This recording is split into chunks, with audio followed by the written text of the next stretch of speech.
All right. Jeez. I could-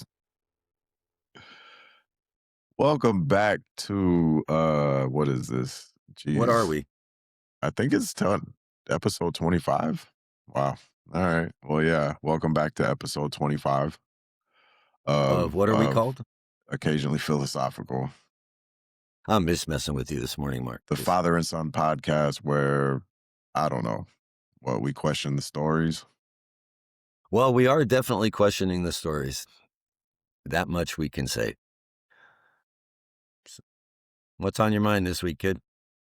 Yeah. So I guess unless you've been living under a rock, you might have heard about I mean, by the time this episode comes out, I believe it's probably gonna be like a month since it happened, but ICE officer shot a woman in Minnesota, and I'm not here to litigate the details or the facts. That's not why we're here today.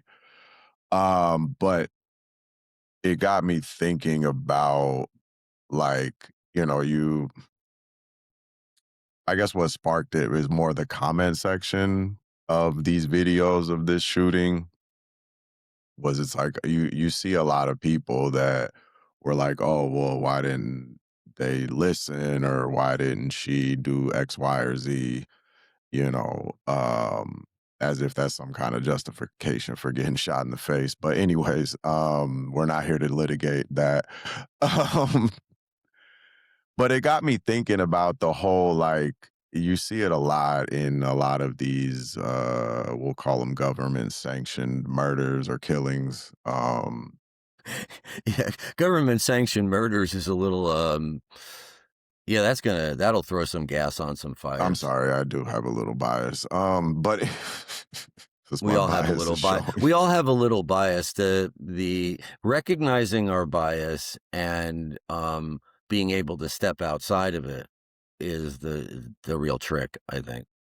You know. Yeah, but Recog right. So I guess like what kind of just that got me thinking about, like, in America, the founding of this country was, freedom from taxation or whatever, like, and we're always kind of the whole don't tread on me, give me liberty or give me death. It's like there's this whole that's kind of the culture of America. But then it's like on the flip side, it's like, well, just comply when, a government agent is telling you to do something, whether or not what they're telling you is a lawful order or not is irrelevant. It's just like, oh, somebody in authority is telling you to do something, you should listen. So it just had me thinking like how those two stories kind of, I guess, are opposite. Well, are they opposite Or or they conflict with each other. yeah, they're definitely in conflict because apparently, let me see if I have what you're saying. So on the one hand, you have the story that we all heard in school, right? America, we were under a despotic king and we rebelled against this, that we felt like we have the right to decide how we, are going to govern ourselves and Right. live free or die. That thing, right? Yeah. What was it? Thomas Paine, give me liberty or give me death, that whole thing, right? So there's like the freedom from an oppressive government. That's a story that you get on one hand. And then on the other hand, and I wasn't living under a rock, Mark. I did hear about the shooting. Yeah. I don't follow the news that closely, but I did hear about it. And one of the things that immediately became apparent were the two camps that formed, right? Was the one side, which I think is the thing that you're bringing up, right? Which is this, well, why didn't she just do what she was told? Right. Right? Like if she'd have just done whatever this ICE officer told her to do, he wouldn't have had to pull out his gun and shoot her. Right? Right. And on the other side, you have the people that are, claiming she was just exercising her First Amendment rights, to protest. that she Right. doesn't think that ICE belongs in her neighborhood, and she was just out there saying, "Hey, go find someplace else to play." Right. Or do your little whatever you're doing, but don't do it here. Yeah. And it's that conflict that we're talking about, and now two camps have formed, and you were saying, like, the comments. So, I apparently whatever, you're getting your news feed, whether it's a TikTok algorithm or whatever, you're seeing, a report of what happened, and then it's the comments in the report that are bugging you? Well, it's not. Oh, I mean, yeah, I guess it is bugging me because it's just like it seems crazy to me that like it's like, oh well, okay, so just because somebody with, I don't know, some government agency written on their chest tells me to do something, I'm just supposed to automatically do it, right? When it's like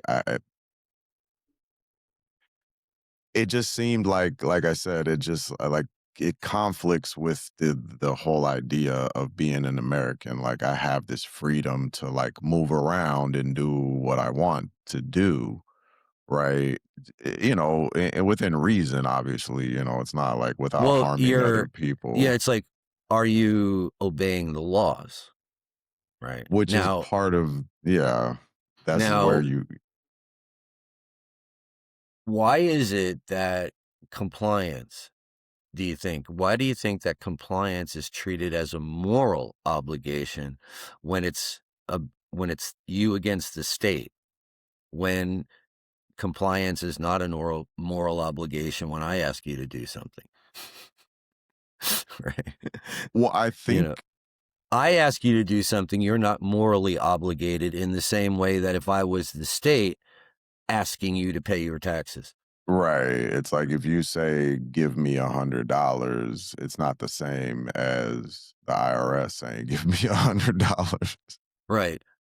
So, what is it about state power then? I guess, well, part of it is the power. Now, a lot of it is without any kind of like compliance, there would be, some form of anarchy, or I don't even know if I'm using that word properly. But there would be, you wouldn't be able to predict what's like. Basically, I guess we need some form of baseline rules, right? Well, yeah, Y- we have our social conventions, right? Right, The way that we're supposed to behave in public, right? right, And some of those are informal agreements. We just all agree that there's certain things that we're not going to do in public, you know, brush our teeth, things like, right, right? Versus the things that we would do in public, but the state says, no, that's disruptive to the peace of the commons, right? right. So the state then comes up with rules, laws that they can then enforce.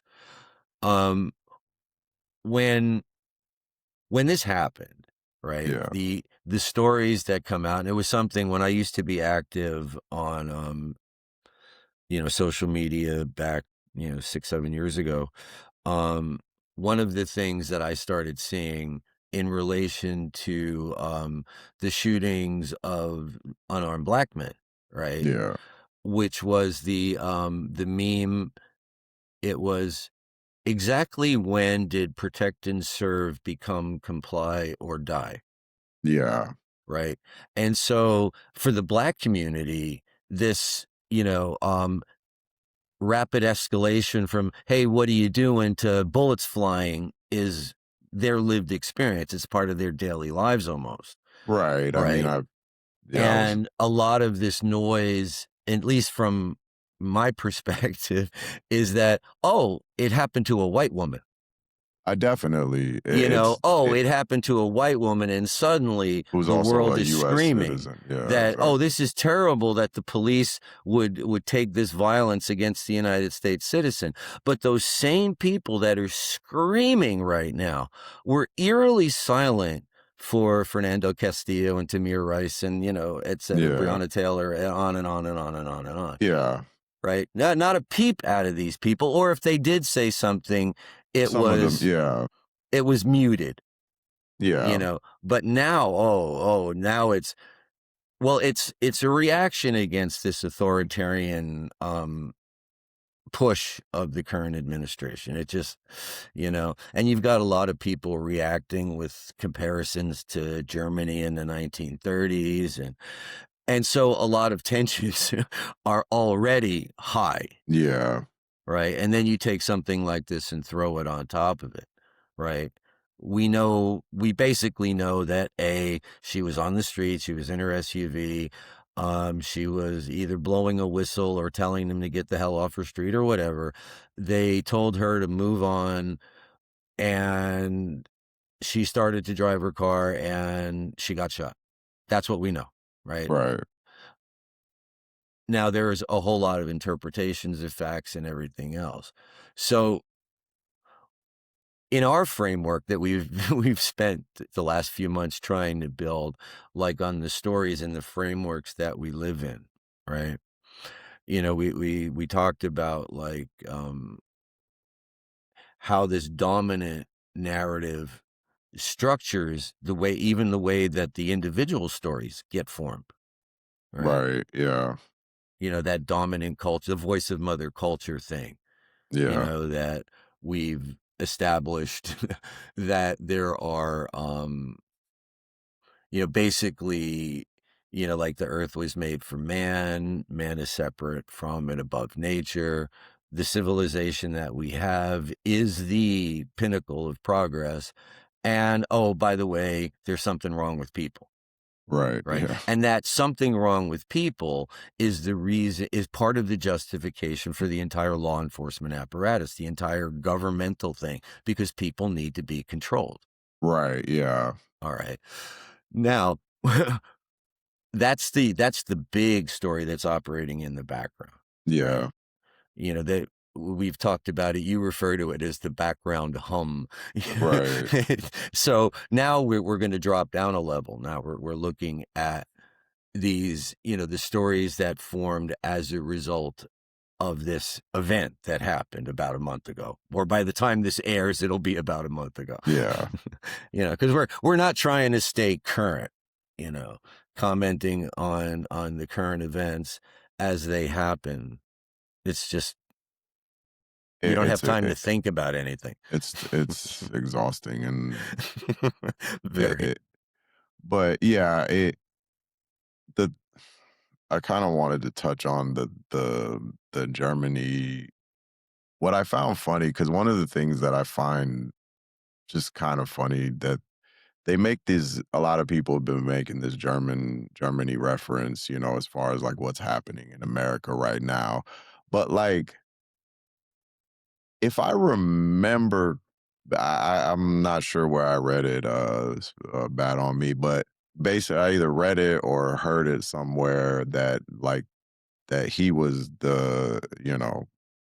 I don't know if I should say whatever, man, Hitler was inspired by like the Jim Crow laws. Like he was inspired by American laws. So like in a way, this is what at least the way I'm interpreting it is the story that's starting to come to the surface right now of how the government is kind of always been the American story, but there's like this facade that gets pushed out to the people, or propaganda actually, that we've touched on in previous episodes. Well, yeah. I mean, one of the things that we touched on it earlier, way earlier when we first started doing these things, um, was these ongoing, racial tensions and the different stories. Like you and I, uh, me especially, I grew up in the mythology of America that we were a melting pot, everyone was equal, the Civil Rights Act in 1964, 65. Okay, racism behind us. We're all done with that. Thank you very much. That story, but it was always framed in that sort of white Eurocentric frame, right? Right, And so as I grew up and had some of those myths shattered, as far as, biases against black people and things like that I had to, you and I've talked about. And so that mythology is gone, right? And part of the struggle, I would say I'm gonna have to look up that reference, because I had never heard that, about, possible intellectual influences in Hitler's own development. I would I if you can confirm that, that would be worthwhile to know, I think. But Yeah. anyway, um, they're making I mean, the people that make the analogies with, Nazi Germany and that was the fact that historians have shown that it wasn't sudden, right? It was a lot of little people going, "Oh, that's not, we don't have to worry about that. We don't have," and then all of a sudden it went bad. And so the people today are, at least the ones that I've heard, are saying, don't let that happen. If you see these things that are reminiscent of that, then don't disregard it. You know, um, pay attention and don't wait until it's too late. Make a stand make a stand when you can, right? Because, you know, obviously in Germany, when things went bad, it was too late. People couldn't do anything. So that's, but I don't want to throw any fuel on that fire because I don't see I don't see that happening yet. I mean, I do see some worrying signs, at least to me, but um, there's only so much I can pay attention to. That was one of the things we also talked about when we touched on Lippmann and Bernays. We live in a complicated world, and there's the business of survival, just getting by day to day, and Yeah. the amount of brain power and just your cognitive effort just goes into that. Then trying to understand every possible explanation for why things are the way they are, because some of them have a, a greater fealty to reality than others. Others are just theories or people's ideas. So, Yeah. I also think it's just there's so much going on in the world. Like, and because of like the globalization of information and news and everything, it's like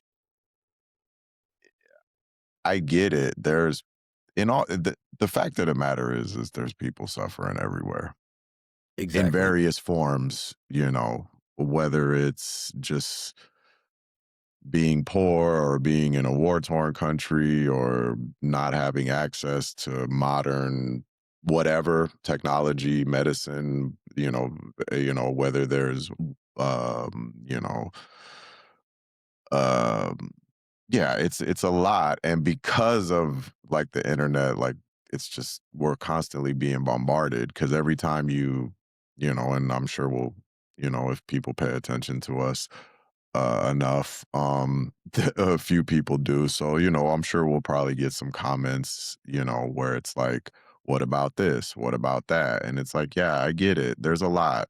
There's a lot of things to care about," but I think that, like I don't know. Anyways, back to the thing. I just looked it up while you were talking, just because you said that there's a gentleman named James Whitman who wrote a book about it called Hitler's American Model, where Okay. I didn't read this book, but I'm sure where I heard it from, the person was probably referencing this book. Okay. All right. um, What'd you say the guy's name was? James Whitman? James Whitman, yeah, James Q. Whitman. I'll look that up. Well, it's just that's So one of those things it's one of those little tangents that let me look that up, and then the next thing I know, it's like 2 days later, and I haven't done anything on my main project. yeah, it's just those. I don't know. It's that thing that where it's like we're constantly bombarded with information, and then you Yeah. just hear these things, Yeah, and you these just little start bits and making these connections, and you're like, well, wait a minute, it's like, one of the books that I have are we like somewhat Germany, or is Germany like us? or, what is the thing that history doesn't repeat, but it sure as hell rhymes? Yeah, Um, But one of the books that I have in another room is A History of the FBI, and according to that author, that basically the FBI is an outgrowth of these things called of something, was it the Pinkerton Detective Agency? But which was an Yeah, outgrowth of the slave patrols. So right. basically, the modern police force is the slave patrols of the antebellum South. Right. That's one interpretation. Now, I don't know if that's true, but there's a silo, right, that you can drive down, Yeah, right? right. That there would be a whole bunch of people laying out that history and building this case to say that the modern police that are issuing speeding tickets are merely the latest instantiation of what initially were slave patrols. Yeah, and I've actually heard quite a few people say that. So we're now back to we have these competing stories that people are living in, right? So what are Right. the two stories that are currently dominating this conversation around this ICE encounter in Minneapolis? Essentially, people justifying it.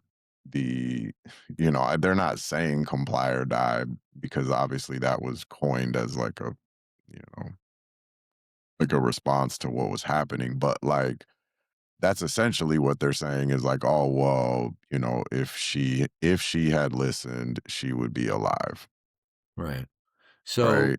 we And have then there's the other ones that are like, well, she was scared, or why would should she have to listen? Because technically, like immigration, whatever doesn't have any, whatever you, like I said, we're not here to litigate the facts of the, the case or whatever, but yeah, so it's that. There's that side. Essentially, I guess the other side is just the government shouldn't just be able to just kill people when they want to, well, or what when they we're feel like what they're I'm being trying to like bring out into the open is like what is the story, right, on this. What is the story? Like, what are we really we're not litigating the facts of the case, but we're trying to say, well, what is this story that, like, what are the real aspects of what's being argued, right? right. Because we have this sort of our culture, right? The logic of our culture, which says that what? You know, That you listen to authority, so or part of it, your survival is conditional, right? Based on whether I comply or not. right? And Um, I think we've all had interactions where you're like, not that I've had a ton of interactions with the police, but we've all had them, whether it's a speeding ticket or what have you. But it's like sometimes they give you conflicting orders. It's like, "Ooh, don't reach for nothing, but then give me your license and registration." It's like, or they're talking to you and they say whatever. It's just they'll give you conflicting information, and sometimes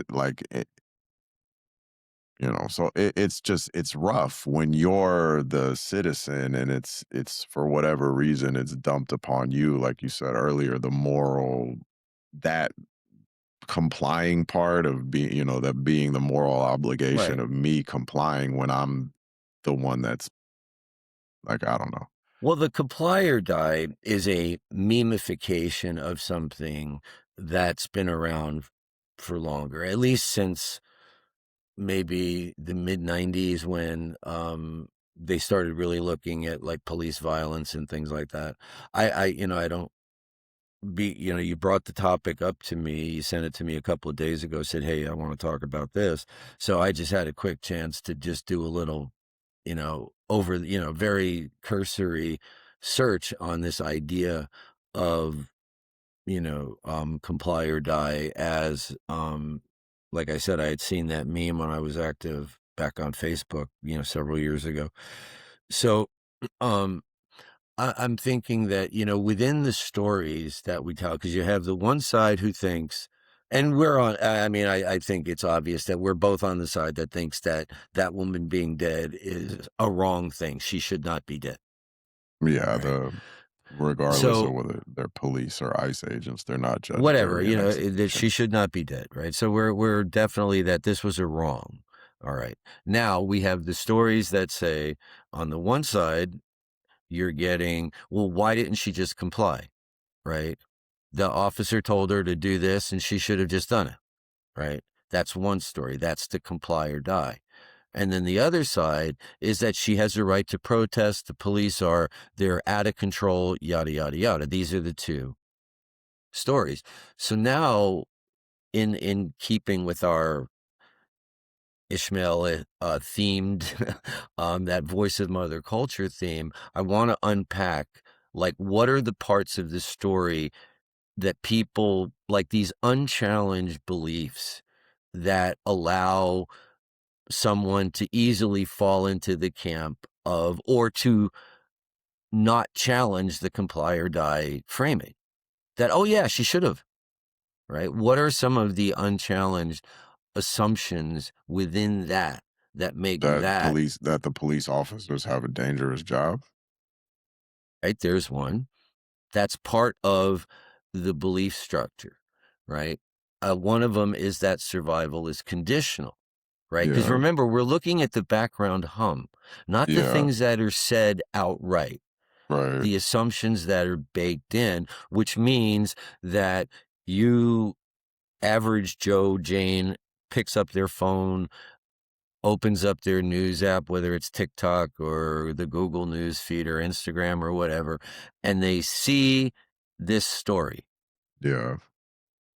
and they're going to have a reaction immediately. They're going to Well, because fall it's into, automatic. It's you don't have to. They don't have to explicitly say that your survival is conditional. They're basically you just for the simple fact that you see in the news that this person didn't come didn't do yeah. what I said, and then they All right. die. So now we're identifying, or at least I think that what we're trying to do is we're trying to identify some of these unstated assumptions.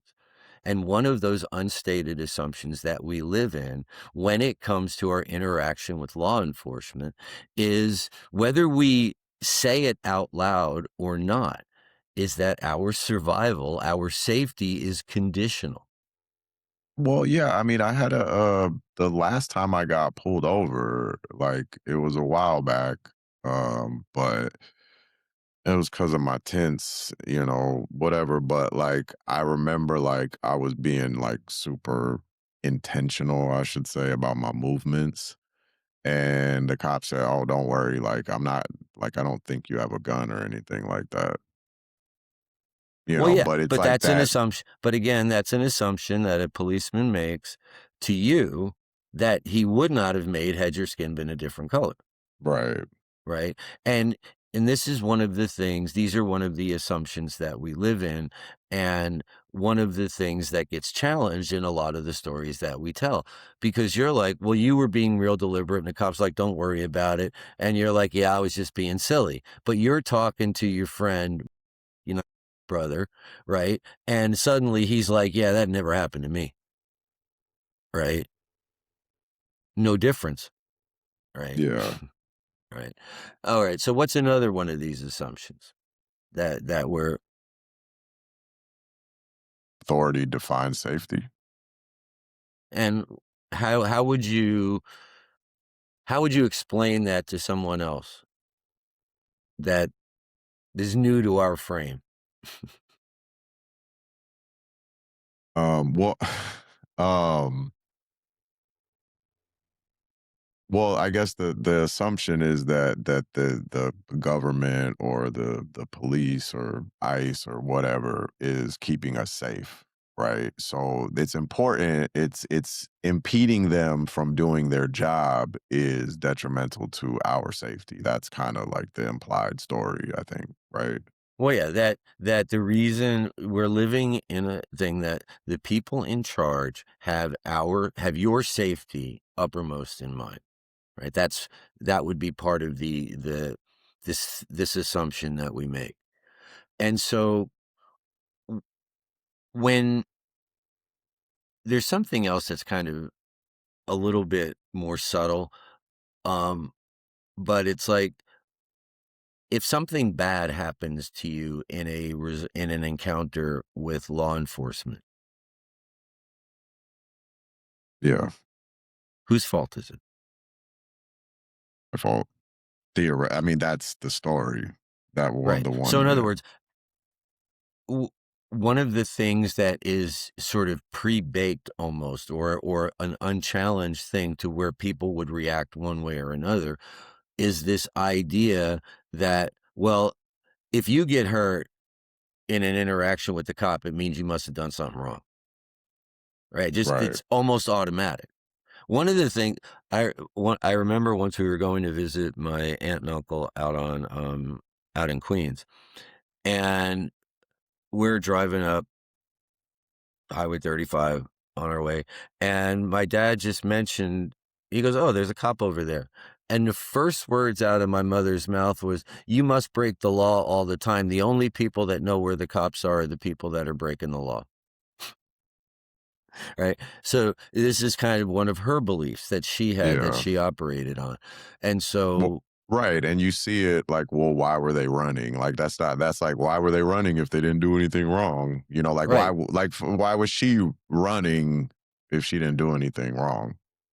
So in other words, but the story, like this thing that gets activated, like when Quinn talks about enacting a story, Yeah, right? It gets activated because immediately we think, if you're and you read it all the time, it's like, oh, well, they must have done something wrong, right? Well, right, even George Floyd, right? The whole thing, yeah. you know. Well, they always one of the things they like to do is they'll start saying stuff after the fact.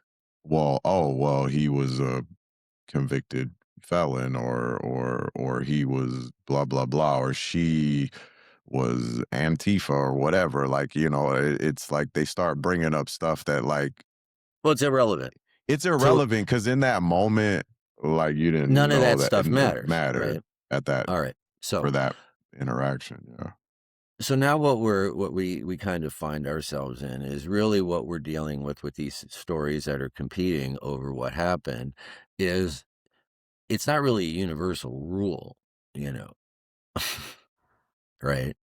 It's more of it's a structure, it's a risk structure, right. right? So, and what does the system teach us, Mark? Um, Basically, don't make any mistakes because it could cost you your life When dealing, especially with the cops, right? with dealing When you're with, dealing with the law, when you're dealing with yeah, the state, don't mess up, right. because not only can they kill you, they will. Yeah, and it's even, yeah, I think part of it it's they treat everybody like they're beneath them, at least in my experience, you know. But but yeah, so it's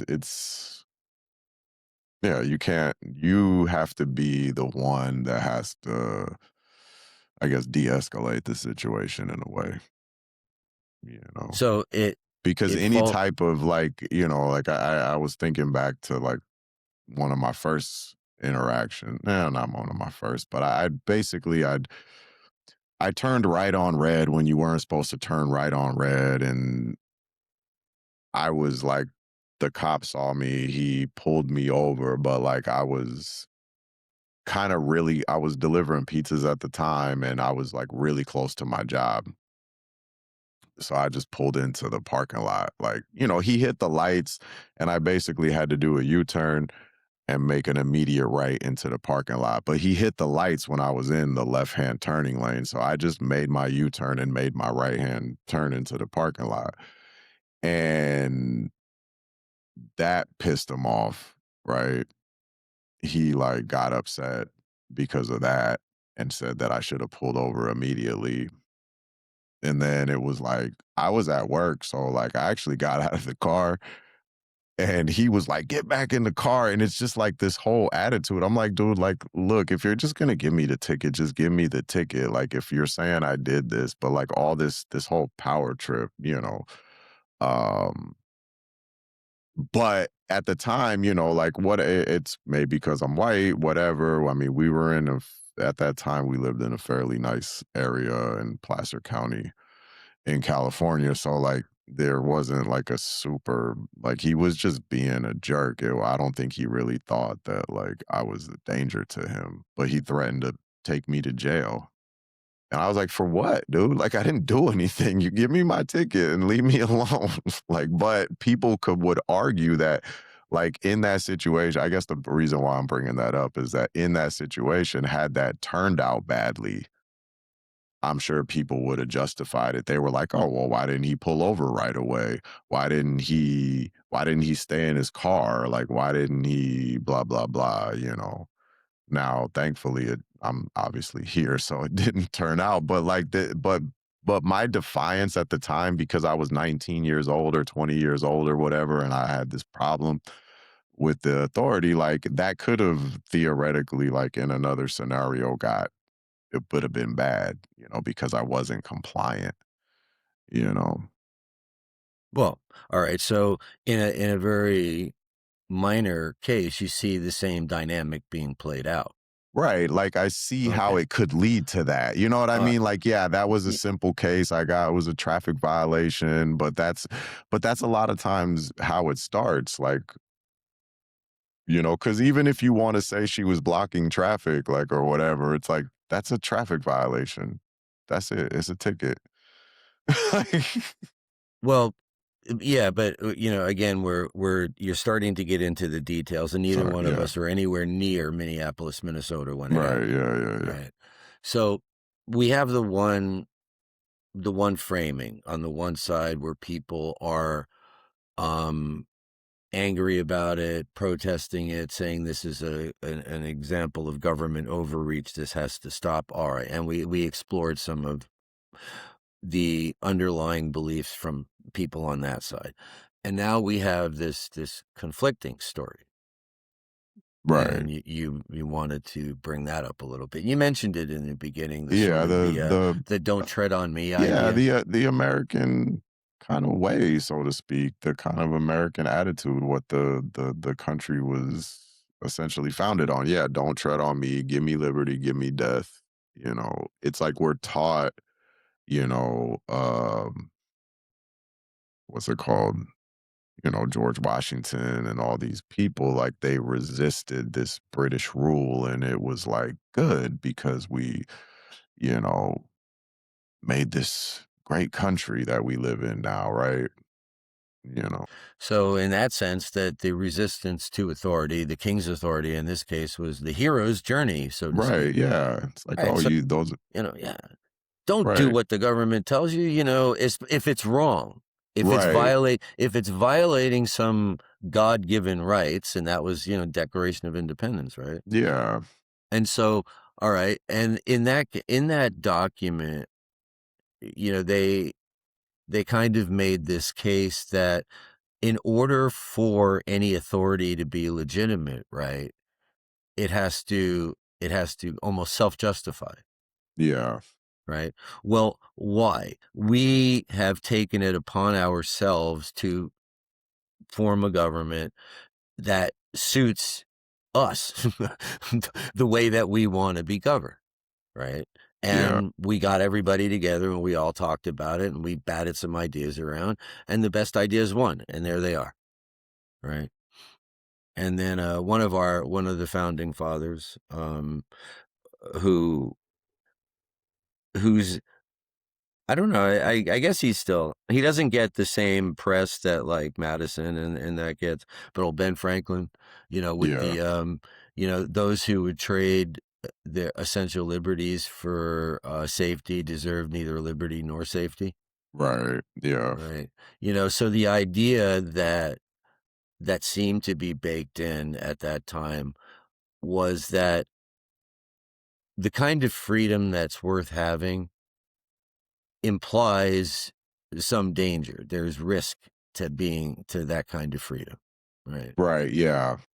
You don't have the kind of freedom that matters to a human being if you're perfectly safe, Right. right? From all possible harms, right?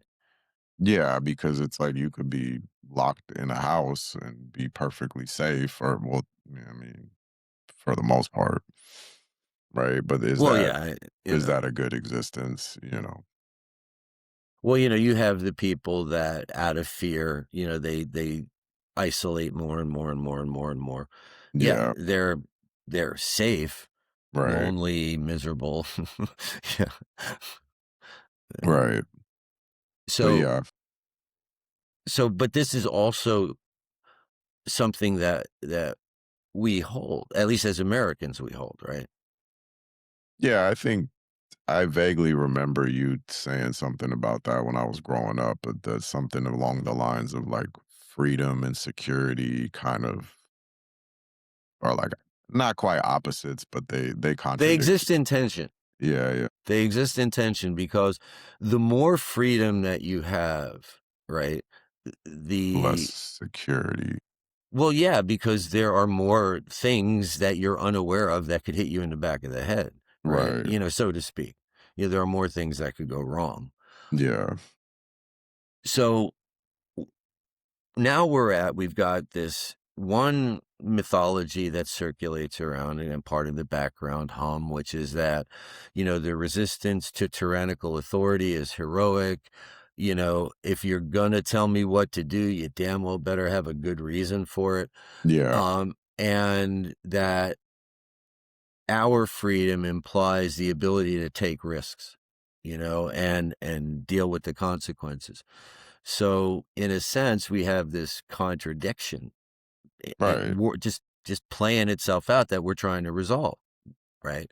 On the one hand, if you read history, resistance to tyrannical authority is always heroic, Yeah. always, Right. right? The people that oppose Hitler, heroes. The people that oppose Stalin, heroes. The people Yeah. that just Right. over and over and over and over and over again, right? But when you resist authority or what you perceive as an abuse of authority today, are you a hero? Uh-uh. You're a criminal. So that's the contradiction that we're trying to navigate, right? You don't want to just be, at least I don't think so. You don't just want to collapse to authority, Yeah. right? I mean, not well, I mean, in things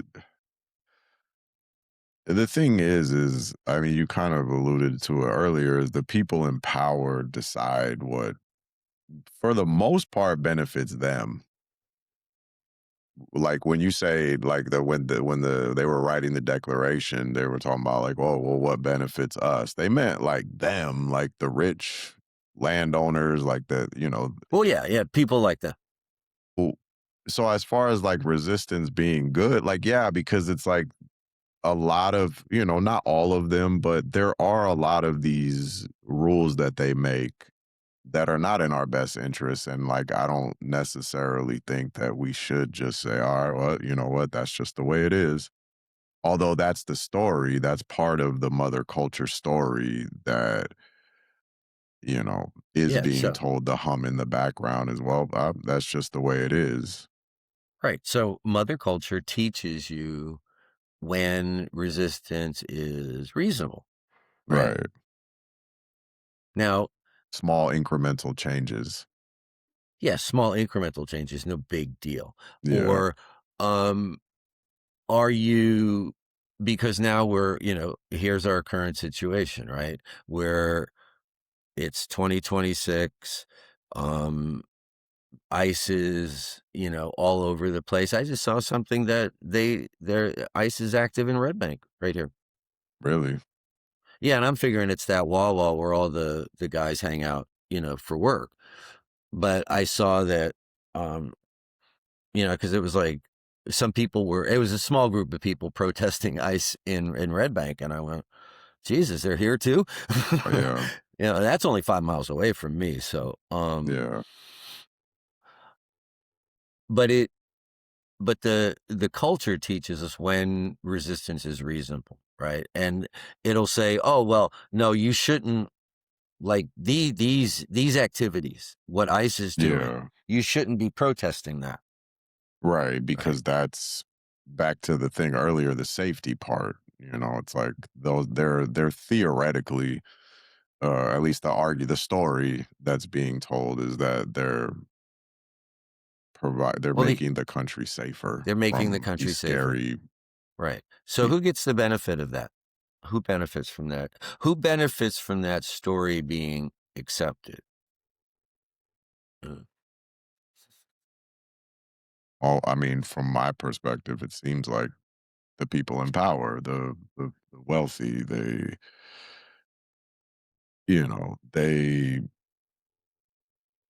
I'm actually sure because like I'm not who really benefits from that?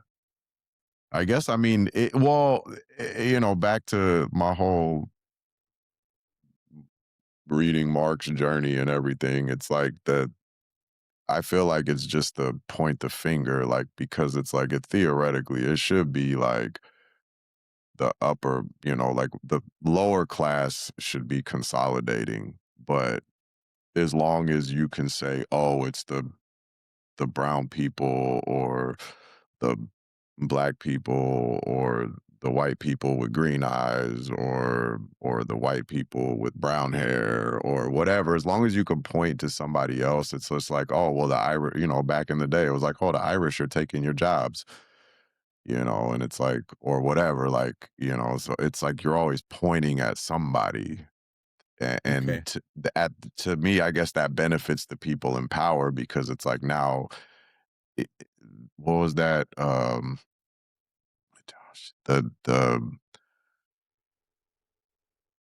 that thing there was like a comic that I saw where it's like basically there's like it's like a capitalist and a white man and a black man or an immigrant or whatever, and it was like he had like 99 cookies, and then he said that that guy took your cookie. Out of the 100 cookies, the capitalist had like 99, and then he's saying, pointing at the immigrant, saying that guy took your cookie. So it's like it benefits the people in power because I think it keeps us Okay. fighting. I So, guess I don't know. but now we're looking at like how this it gets framed, right? One of the books that you read recently was Manufacturing Consent. Right? And in that book, they lay out the fact that the arena of debate is prescribed, right? Here are the boundaries, right? Yeah. That you can have this argument within, right? So that's part of the power structure. And now we're like, okay, we're looking at these two stories, right? Either Yeah. you you have law enforcement and they're there to protect the public safety. So if they tell you to do something, you just do it. And if you Yeah. don't, they have the right, they have the right Yeah. to use whatever means necessary to get you to do what they said, up to and including depriving you of the rest of your life. Right. Yeah. One side. On the other side, people saying, no, the exercise of power has gone way too far. This isn't about public safety anymore. This is Yeah. about just getting rid of people that you don't like Right. for no other reason than you just don't like them. Right. They didn't do anything wrong. You just don't like Yeah. them, so get them out of here, right? Right. And that group of people sees any of this use of power by the state in these ways as excessive, right? So the culture that we live in tends to, or the dominant voice, right? And this is again, it's dominant where? right? If you're in one media ecosystem, the dominant voice is saying she should have listened. Right. It's her fault. If you're over in this other media ecosystem, the other side of the thing, it's no, this is, I mean, there's one guy, I won't mention his name, a YouTuber, that every time he mentions ICE, he calls them Gestapo and SS and stormtroopers and shit like that. Yeah. So his rhetoric is somewhat over the top. And I'm not sure that I mean, I get the parallel that he's trying to make, although I just don't think that it's helpful. Yeah. Um, to really get people to talk to each other about this, about Yeah. what's really going on. So, oh, well, they should have known better. That's another thing that you hear all the time, right? When people end up not, I mean, obviously you're not going to talk to somebody who's been killed by the cops, but someone who's had a bad experience with the law, you know, a lot of people will say, well, you should have known better. You shouldn't act that way. Like your story about, when you were 19, Yeah. 19 with an attitude, which is not unusual for a Right. 19-year-old, right? Yeah. Um, and, the cop, well, had something bad happen to you, Yeah. 99 people out of 100 would have said, well, he should have known better. Right. He You know, shouldn't you have don't done that. you don't mouth off to a cop. Right. Yeah. Well, why not? Right. It's like, why not? Right? I mean, because, all right, let's just say that 90% of cops really are good-hearted people, really do care about public safety, all this kind of stuff. Yeah. 90% of them, right? So most of your interactions with the police are great, right? If you get that 1 out of 10 who's a jerk, you're not allowed to tell him that he's a jerk just because he's got a badge. Right. And that's, well, you should have known better. So we obviously know who writes the rules and who gets to enforce them, the people that have power, right? But yeah, it's So all uh, go ahead.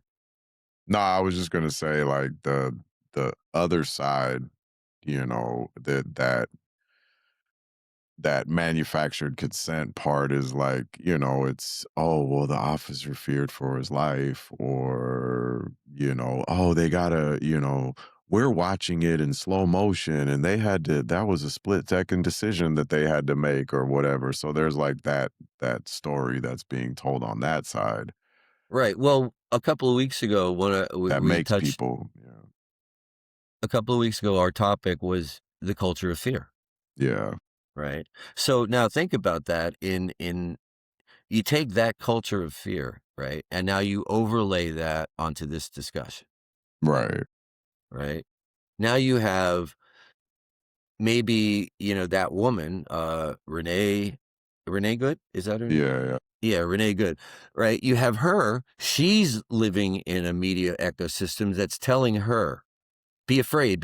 And it's, we don't know what her media consumption habit was, but it was telling her to be afraid of certain things, Right. right? And maybe one of the things that her media consumption was telling her to be afraid of was to be afraid of ICE. Right. Right. Well, meanwhile, now you have people living in a different media environment that are telling them to be afraid. Yeah.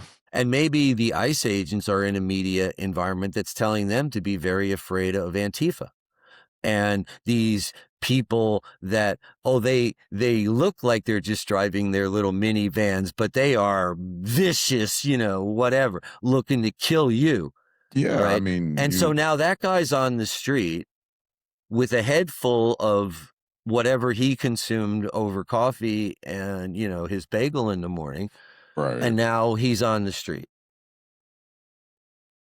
right? So we have these, the media environment that you live in, right? And this gets down to now the stories that we live in, Yeah. right? Because it's not just the news. It's not just what shows up on your Instagram feed or your TikTok or whatever. Right. It's all the TV shows and the movies that you watch and the way that they frame the human experience. right? And how they present various groups of people, the stereotypes that get baked into the various TV shows and stuff. Well, yeah, I mean, speaking of TV shows and, complying with authority, it's like, yeah, I mean, there's tons of, Law and Order and very, tons of show movies where it's like, it's their cops are the main characters basically, Mhm. and that story is being told there too. And those are very popular shows. I don't personally watch Law and Order, but I know that it's in syndication, so that means that people liked it No, it's been in enough for them syndication for to years. I and mean, make like I think the original series even lasted for like 20 seasons or something. it. Long For time. all I know, it might still be on. I don't know. And then there's all the spin-offs. So, but it's like and I've heard the people coined the term propaganda. You know, it's like there's Yeah, well, obviously the what cops is are that? the hero the cops are the heroes of the society. So, you have the officer fear, that's one thing, right? That's out there. There and to give them the benefit of the doubt, many of the decisions that they do have to make are, I have to, Yeah, like right now, what do I have to do? And then, of course, you have the individual psychology. And I had one of my, when I was in junior college, the psych class that I took, the professor, he loved to have cops in his class. yeah, Whenever someone said they were in law enforcement, he would like clap. Oh, good. Because in his mind, he had someone in class who had the authority complex that he could mess with. yeah, Like, you're the kind of person that likes to tell people what to do, right, yeah. right? You know? So then what happens when we focus and like when the media frames it on the subjective experience of the individual officer? What gets lost in that framing, right? Well, the I mean, well, just the questioning the government or the authority, period. But also, like, you start like when people, it's a lack of train. You're not the questions about training and in this, like, they get lost. In the when that's realistically like in my echo chamber or my media bubble, it's like there I've seen a lot of veterans, it's like we were trained like not, like you have to assess the threat and like, and it's like Right. basically it's like I think it's like I don't know, you go through like 6 weeks of boot camp and another 6 weeks of training or whatever. Like and Well, that's when I was in the Army, Mark, I went through 8 weeks of basic training and 8 weeks of 8 weeks, advanced. yeah. So it was 16 weeks of training. And And it's like day in, day out. It oh yeah, wasn't like yeah. you clock in for a few hours and you Mhm. go home. Like No, I you mean, live that's there. your life. It's your life.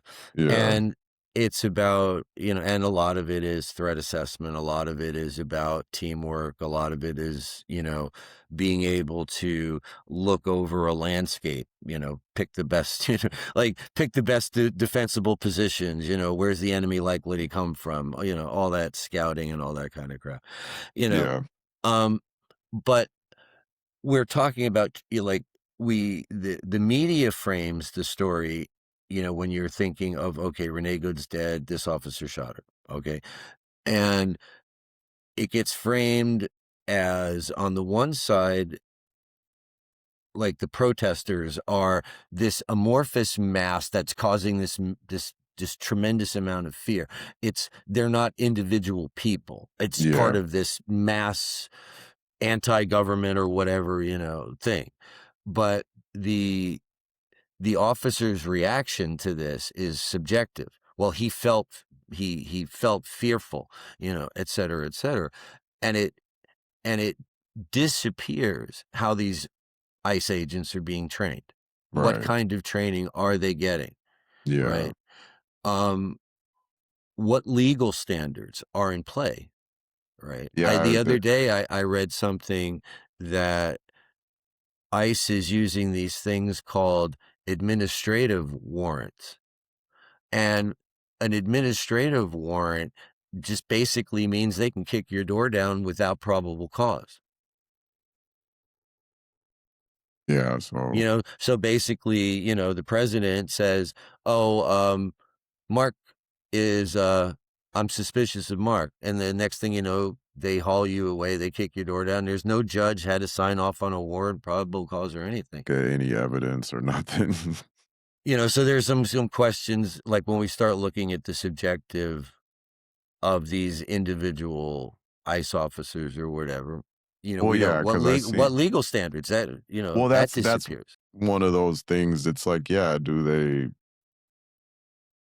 have the right to, like, are we at a point where it's like papers, please? Like, are we really? Is that where we're back to, like, where Well, we and have this to? is where, you know, you have to, instead of dealing, and at least in my world today, whatever today's date um, is that it's what's happening to you, Right, right? Not what you read about. I mean, yes, you're reading about it, you verify as much as is possible to, that it's accurate and true, and then right, you have to make your decisions on what you're gonna do, right, at that yeah, particular point. But when we're having a discussion with somebody else, yeah. and it's focused on the subjective experience of the officer, that's a different lens of looking at what's happening, right? Like we said, then we can like take our culture of fear lens and say, all right, well, what is he being fed? What world does he live in on his personal time? And then what is he being fed when he comes into work, Right, right? As far as what to expect out in the world. And then you yeah. take those things together. But when you're looking at the actions of an individual officer, we're not looking at how they're being trained. We're not talking about the legal standards that apply to these actions on the street. We're not talking about who's accountable and how even accountability comes It, into play, right, yeah, right? Oh no, it's, well, he was justified, he wasn't justified. Well, hold yeah. up. What about all these other things, right? So what are we being taught then? What do you think? Well, I mean, through the media, it's a they're teaching you, like, kind of how, I guess, how to interpret events. Well, that's the whole Yeah. point of manufacturing consent, is like, we're gonna throw out these stories in this certain framework to kind of, here, this is how you should interpret it. Yeah, and then you're gonna pick up one of those interpretations that most closely matches your intuitions, how you feel, right? Right. Yeah, pretty much. Yeah, that's the And one. how does that how is that opinion then really yours? Right. Right. Alright, well, I went out there, this thing happened, and, well, podcaster A said this, podcaster B said this, and I get to podcaster F, and I've decided that, okay, out of all of those, I like podcaster D the best. Yeah. So now I'm gonna promote podcaster D Right. instead of saying, "All right, well, I've thought about it." These are, you know, I know that I went to school in Southern California in the mid 1980s to the late 90s, and this is the stuff that I was taught. Right. And when I go out into the world, I find that 60% of what they taught me in those classrooms is a pile of crap that's useless when it comes to actually living in the world. Right. And when I'm out into the world and I'm actually talking to people, this is what's happening. Right. Yeah. And, so if you're being told how to interpret events, and that's one of the things that I think I've been beating on, at least when we talk about what we're trying to do with our little YouTube channel podcast thing here, is I'm not trying to tell anybody how to interpret things. You have to interpret things on your own, but you have to at least be willing to say, I'm interpreting it based on this. This is what I'm using. to Right. interpret this event, right? I'm not saying that it's right, that you should interpret it that way, right? Yeah, and But what I think y part of it too, part of the podcast is just I don't think yeah, I mean, I feel like a lot of people don't even question why you interpret it that way, and well, we're just looking for someone else who believes the way that we do. right, yeah, Yeah, you know, a I wait, community like a yeah, when you're the only person that holds an opinion, yeah, that's really lonely, it's a right? yeah, And so you go out there and, whatever, a news story comes up, or maybe you're just in a convenience store and you glance at the headline, yeah, on the New York Times, and it's like, makes you mad. And then, right, and so now you're out there, and then you find other people that are also mad about the the same thing, same and you're like, thing. "Whew, I'm not Yeah, alone here," right, yeah, and that's part of our It's being that human is wanting being to human is yeah, that need we have a need to be connected, to feel connected to other people. yeah, I saw some I saw somebody point out that that's one of the reasons why or part of the reason the flat earth thing, just conspiracies in general, but it's a part of being a part of a community, other people that believe the same thing. That's sure what you believe. Yeah. So, how we doing on time, Mark? We're a little over an hour right now, so I guess maybe we could give Well, our you know what? closing Yeah, thoughts. this is a pretty big topic actually. Yeah.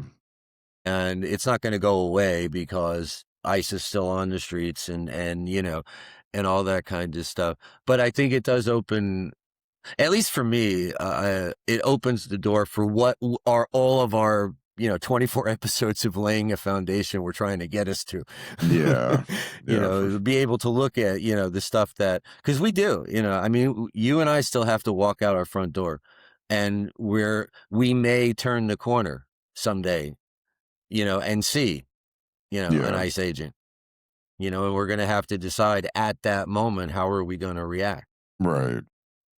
and we have to be aware of the fact that some of these agents are not reacting well to Yeah. being challenged, and so then we, that becomes, the question of character then for yourself. How strongly do I feel? And am I willing? Is this the moment when I take my stand? Yeah. When I see the thing that I believe is wrong. And now it's like, do you really believe it's wrong? Right.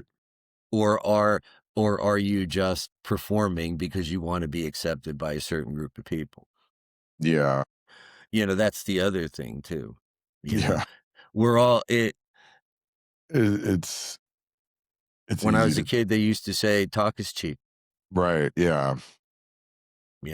Anybody can say, "Oh, yeah, if it was me, I'd tell that ICE agent to go, pound sand." And Yeah. then that ICE agent is standing there, with And you're his like, I flat got my jacket license and right and his here. full mask with his Oakley mirrored sunglasses. You can't even see this guy. He just looks like a robot standing in front of you, Yeah.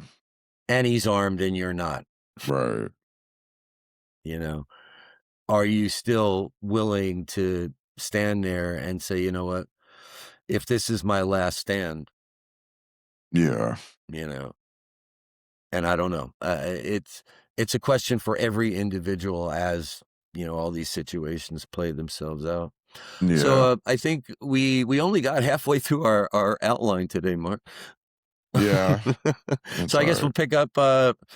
we'll pick up next week with the other half of this outline, Yeah, yeah, I guess we could do that. and carry on and see what else we can, because this story is still gonna, I mean, new information is gonna come, Yeah. out and what have you, and it gives me a little bit more time to sort through what I started as far as the development of that comply or die from Yeah. militarized police into this idea now that has been memeified almost, you know. Yeah. All right. Well, thanks for joining us. Uh, Come for on, Mark. another You you haven't forgotten the closing. No, it's, like, subscribe, all that fun stuff, Leave a I comment. yeah, Let us know what comment. you're thinking. Yeah. But, this has been another episode of Occasionally Philosophical. I'm still Until next Mark. time, All right. Bye. see you later.